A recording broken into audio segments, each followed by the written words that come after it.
Welcome to another episode of Women Investing in Women. My co-host Robin and I are absolutely delighted week after week to showcase and amplify the voice, message, and presence of different women from different walks of life with the sole intent of building a community where women invest in each other, we're not talking money investment.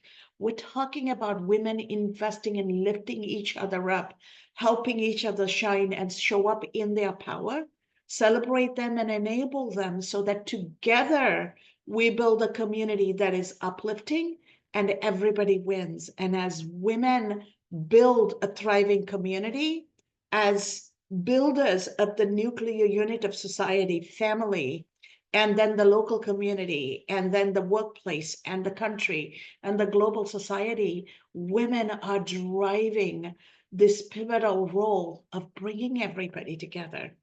So you are going to love today's guest, and today's guest is extremely special for a variety of reasons. So I'm going to turn this over to Robin to introduce the guest and talk to you a little bit about why the guest is important. Go ahead, Robin.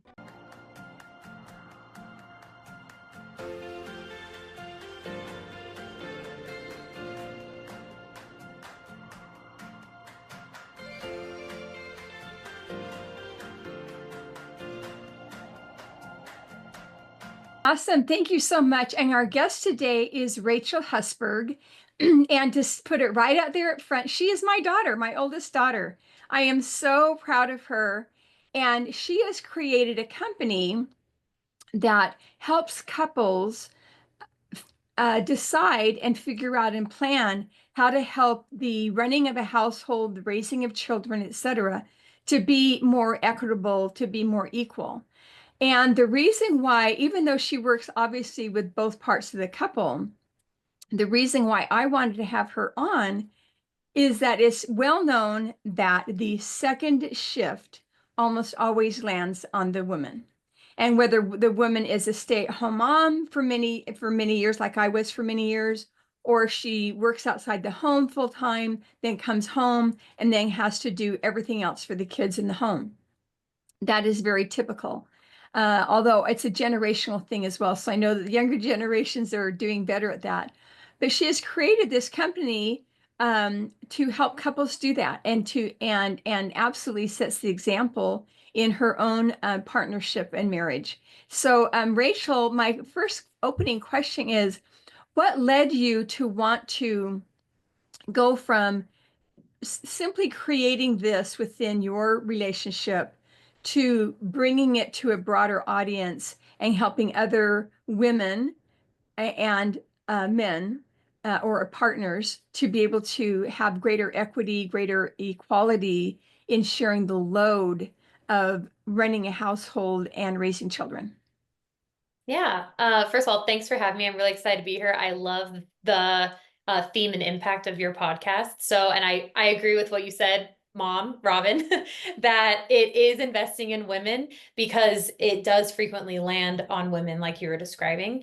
And so to kind of now answer your question, I feel like I have two parts to it. One is, so I spent 14 years in corporate America, building a career, which I loved. And in doing that, when my partner, Chris, he's an author. And so he was also working, but had more flexibility. His income was like this, and mine was more stable. So we sort of found ourselves in a less traditional arrangement due to just our careers. And so then as we were going through life and then you have kids, we were always kind of trying to figure out like, well, what makes sense? And even though it took us a long time to actually get a system in place that actually was sustainable through life changes instead of breaking every time your life changed, which is constantly, even though we were always working on it, we were conscientiously having the conversations about who does what feels fair.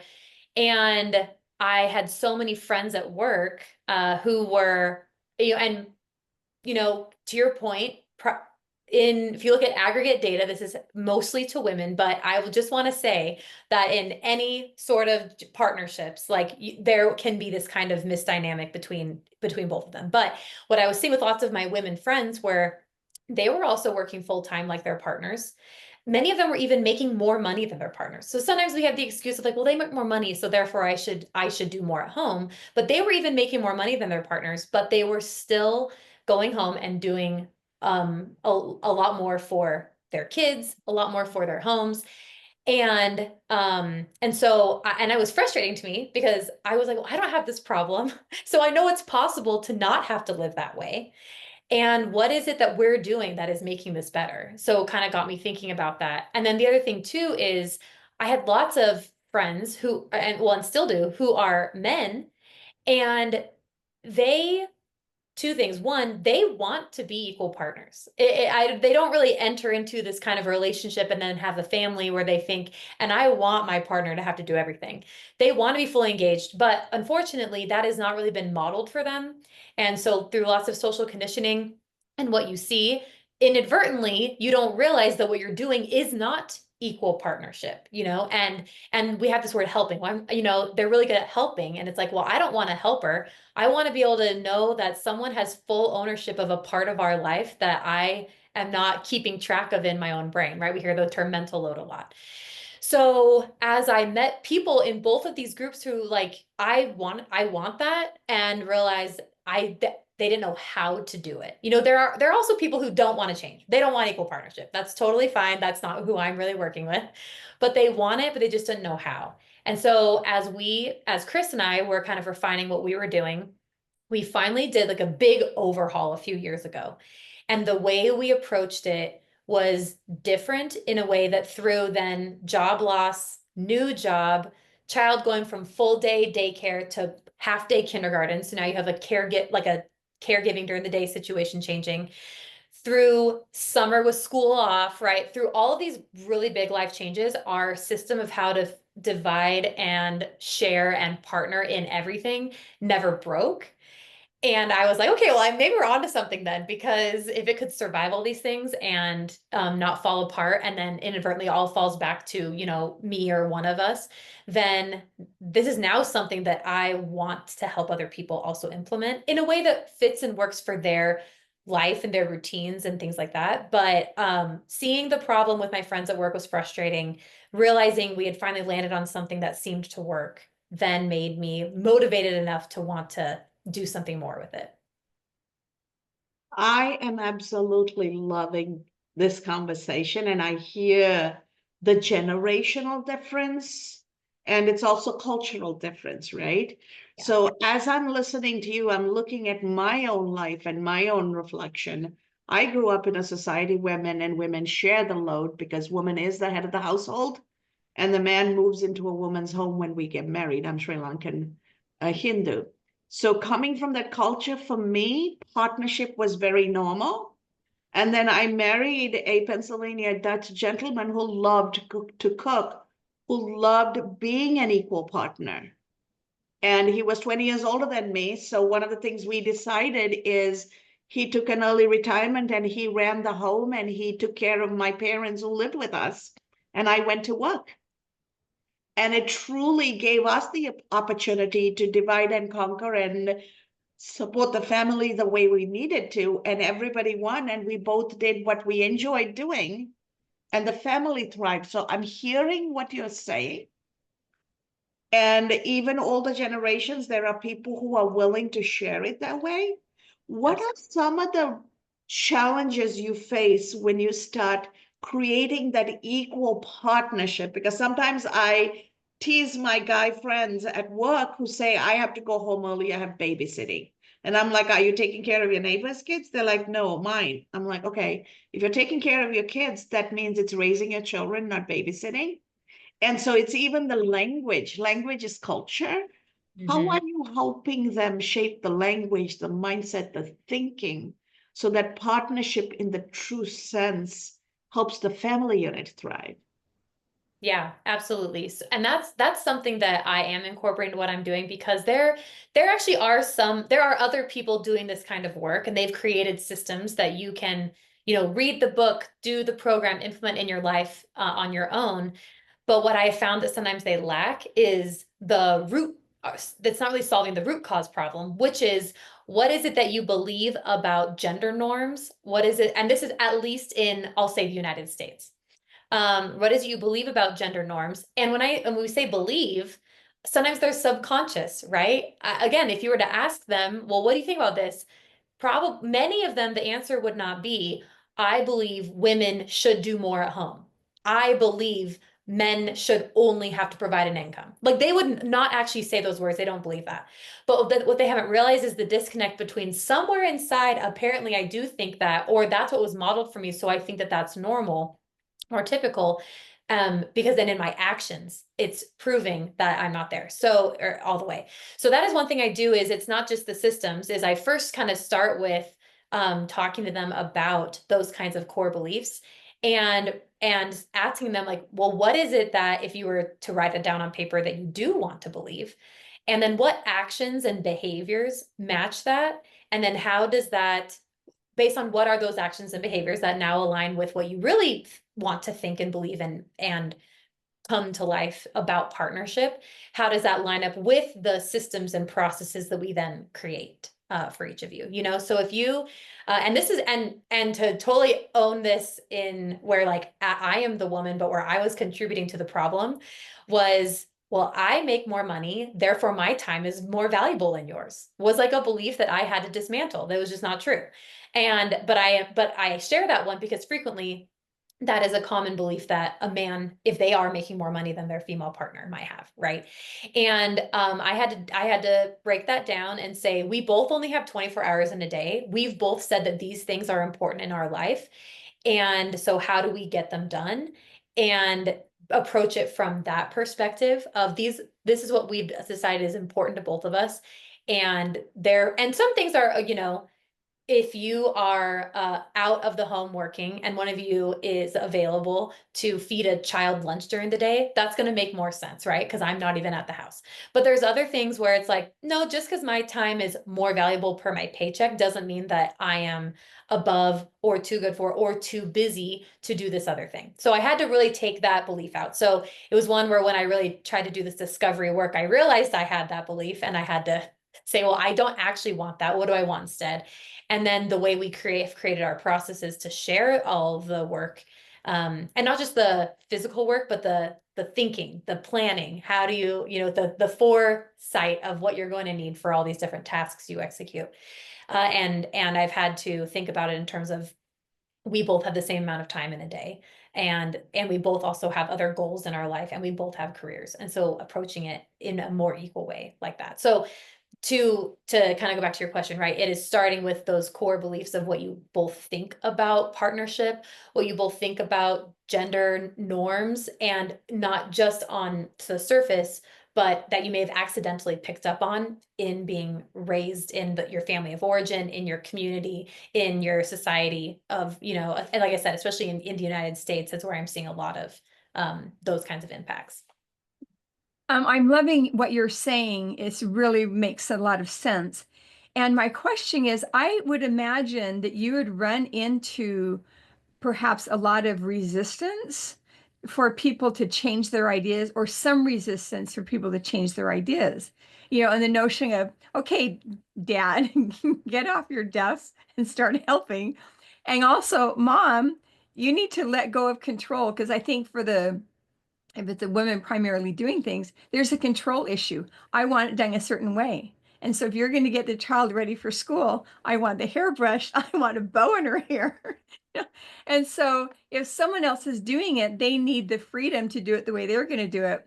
So I can see control issues coming up. I can see, accusation, resistance. I'd rather just sit on the couch coming up. So how do you help people look at these resistances and then work through them? I don't know if I want to say overcome them, but work through them. Yeah. Well, first, one thing I will say is, just notice this, like, a man's like, well, get up and be more helpful. Like, there is a lot of content out there that is very man shaming when it comes to this topic. And I personally want to put a stop to that. It's not helpful. It doesn't help at all solve the problem. To be like, to say you are the problem. Like I said, there's going to be categories of all people in this, topic. But what I have found is most of the people I know, they actually want this. They just didn't realize that that's not what they were doing, because it's hard to be what you can't see. And we just don't have this modeled a lot, And so I definitely want to squash that. But you're totally right when it comes to it's not only a one-sided contributor problem. I firmly believe that both, or not even both, all genders are victims of gender norms and societal conditioning, and all genders are perpetuators of the problem. We continue to do it. So that's exactly right. There is like both people have things to change in their beliefs and then therefore their behavior. And so how do I, when there is resistance to that, how do I address it? I would say, so there's a couple of conversations that I have found myself having with people. So one is on well, I want things done a certain way. That's definitely very typical for someone who has been maybe in charge of everything and now they don't want to. Is most people, when they're now talking to me about this, it's because they've decided they want something different, right? And I'm not here to say that everyone should operate the same way in their homes. I'm saying be intentional about it. Have the conversation. Actually say, what is it that we want our home life to be like? And so if you've decided that you're perfectly fine doing 85% of everything, because then you get to do it the way you want, and you are truly not bothered by that, you don't need to change that. But if you're finding you're doing 85% and you are frustrated by that, well, great. Now that's probably why you're talking to me, because you want something different. And so the first thing is, identifying, well, why do you want it to be different? And what is it costing you today to be doing 85%? And what would it look like to have to give some of that up? And so first kind of paint the picture of, well, I think when we get bought in on realizing how it's hurting me or not helping me to retain all that control, then that's part of the formula of being more willing. The other thing too is that it's really important to align together on what it means to own something, right? So I love to use the laundry example, because let's say it's like, okay, I really want laundry done a certain way, so that's why I've been unwilling to give it up. Like, you can't mix whites and colors or things like that. And it's like, okay, well, why don't you both even just talk about laundry, right? What does it mean to own this task? You will keep whites and colors separate. Do you change the sheets on the bed weekly, or do you change them monthly, right? So sometimes we've tried to give up, the person hasn't done it the way we want, and now we're mad, but we also never actually talked about do we both agree on how we'd like it done? Maybe they've just never noticed like how often you were doing it. And that's part of the problem, is the noticing. And so noticing is a skill that all of us can develop. But I help them make sure that they have the conversation. And oftentimes they actually both are perfectly amicable to agree to whatever that standard is, And when they're not, then that's when we do talk a little bit more about, okay, how critical is it that this thing is done that certain way? And sometimes there is a real reason for it that is important to maintain, but sometimes it's, well, I would be embarrassed if someone came into my home and it wasn't tidied constantly or something. And so it's like, okay, well then, and I am a certified coach now, so that I have been able to develop more the skills and the abilities to have really good questions and helping people talk about and uncover that stuff. But okay, so again, that's more of, I'm worried what someone would think versus there is like a safety or health reason to maintain something to be a certain way, right? So then working through that with those people. And then, another type of resistance you might find is I now feel like I'm going to have to give up a lot more of my time because I wasn't owning all of this stuff before. And what am I going to like lose because of that? And that's also like a real fear and concern that people have when they have kind of been benefiting a little more than they've realized. And it's a similar kind of conversation, which is, well, you two are chatting with me right now because you want something different. So what's the pain that you're feeling right now? And by finding a way to have this feel more fair and equitable, what will you be gaining by that? So if they're only focusing right on what they're losing out on, I would have less time to do something or whatever, that's going to feel a lot harder than, well, what are you gaining by doing this? And the other thing too that I'll just say is I'm not a therapist, right? And the couples that I've worked with so far don't have deep-seated resentments and things like that, where they should be working also with a therapist. You know, they're relatively in a good place together, have at least good enough communication skills, but they just don't have the tools on how to change this part of their life operating model, right? And so to be totally transparent, a lot of really deep resistance, that's not my space. I'm not equipped to do that. And so I make sure to refer people where they belong for that. And I do partner with therapy practices for couples who are kind of now in a really good place, and this is still a problem operationally, where I can like now come in and help them do that. This is brilliant. And it truly allows couples to have quality time with each other so that the time they collectively free up, they get to invest in working with each other and their marriage and their partnership. So, from that perspective, it is immensely powerful. And I'm so glad that you are doing this. And it's amazing how quickly time flies. So I would love for you to take a moment and share with us how people can get a hold of you and what nuggets of wisdom, one or two thoughts that you want to leave our audience with so that they can take that into their day and build on that for themselves. Because Yeah. this is a journey everybody can take together for the benefit of the household. Yeah, I love that. So in order to contact me, so my company name is Elite Directions. My website is elitedirections.com. I have a contact me there. You can also find me on LinkedIn and Instagram and Facebook. So I'm there too. And in terms of nuggets of wisdom, so I think there are some terms that if you and your partner have never really talked about them before, or maybe you've heard them, but they have like a negative connotation to them. So for instance, the mental load. So this is one that I hear talked about a lot now.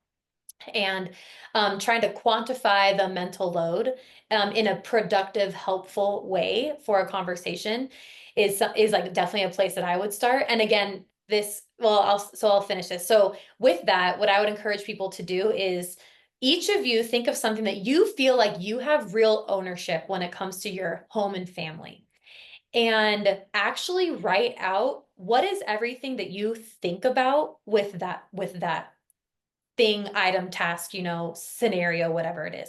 What are you thinking about? What kind of planning do you have to do? What does execution like? Do you have to do any sort of follow-up about it? Do you have to have, like I said, foresight about, what this will mean in the future? So what is something you feel real ownership for? And what's all of the mental parts that go into actually being able to own that thing? And then share that with your partner. So really simple example on cooking. So, okay, in order to cook dinner, I had to have thought about what's our schedule for the week and which nights can we cook versus need leftovers versus which we eat out. Do any in our family have allergies or something that's like they hate it so much it's just like not even worth it, right? So you've got like picky eating children. And then you had to have time to go grocery shopping. You had to check in the pantry, did I already have this ingredient or not? Should it be on my list? I then had to remember to pull chicken out of the freezer the night before to have it thawed in time to make it the next day. I also had to realize I need to double this recipe because I need leftovers for 2 nights, not just one like normal because of our schedule. So like, I'm going to write that all down. Now you have an idea of I didn't just cook dinner. Like this is what it took to make dinner. And then what is that for someone else, right? Like maybe they're thinking about they're in charge of like all their financial investments for their family or something like that, right? And everything that would go into that. So I like to use the cooking one because it just has so many little parts, but both of you think of that, write it down and like share that with your partner and to give them an idea of what that is. So I think that's like a great thing to start with. And then, like I said, on when it comes to gender norms, is we mostly haven't really even consciously thought about it. We haven't intentionally had conversations about it. And even just ask each other the question, what do you think about partnership? Like if you were to not start over again, but if you were to just kind of like be like, well, what do I think it should look like when it comes to who's doing what do I actually believe it should be? And then compare that to and each of you compare it to how you think you're both living your life, because you may even have different answers, but now you have something to go off of to start the conversation. Beautiful. And before Cass wraps it up, I know that you have some really exciting events in March, just coming up in a couple of weeks. So tell us about your online events with Kate, so people Yeah. can sign up for it. Yeah, so there is a book that I found and read called Equal Partners: Improving Gender Equality at Home by Kate Mangino. It's phenomenal. I love this book. I reached out to her and said, this is what I do. I love your work. I'd love to collaborate. And so we are now co-hosting a workshop together in March, and we have a session in about 2 weeks, and then another session at the end of the month. And you can register for that. You can find links to it, again, on my LinkedIn posts. You can also reach out to me through my website, and I can give you like a promo code for that and everything. But yes, we are going to be talking about, again, kind of the root cause, which is gender norms, and where do we start at the very kind of square one, and then giving you some tools that you can take home and start like this journey, on your own. So that'll be really fun and exciting. Thank you so much, Rachel. This has been an absolute delight. Love the work you're doing. Love the partnership that you're helping couples create, because every couple gets into the marriage wanting a happy life, right? Nobody gets into this not wanting to build something happy and joyful and live happily ever after. So thank you for the work you're doing. And to our audience out there, sometimes we have to let go of the picture we've painted in our heads about what the role of a woman is, and allow the others in to partner and collaborate. And it can start with us. So keep an open mind, keep an open heart. If you need somebody to help you take that journey for you and your partner, you know where you can reach Rachel at. And take that first step. This is the Women's History Month. You get to write your own story, right? And as you write your own story, build a world that role models what this is supposed to be for your children too, so that the next generation grows up seeing and experiencing what this is supposed to be. So go out there and build beautiful partnerships where work and play and fun and making memories are all integrated into the partnership instead of just work, because life ultimately is to be lived.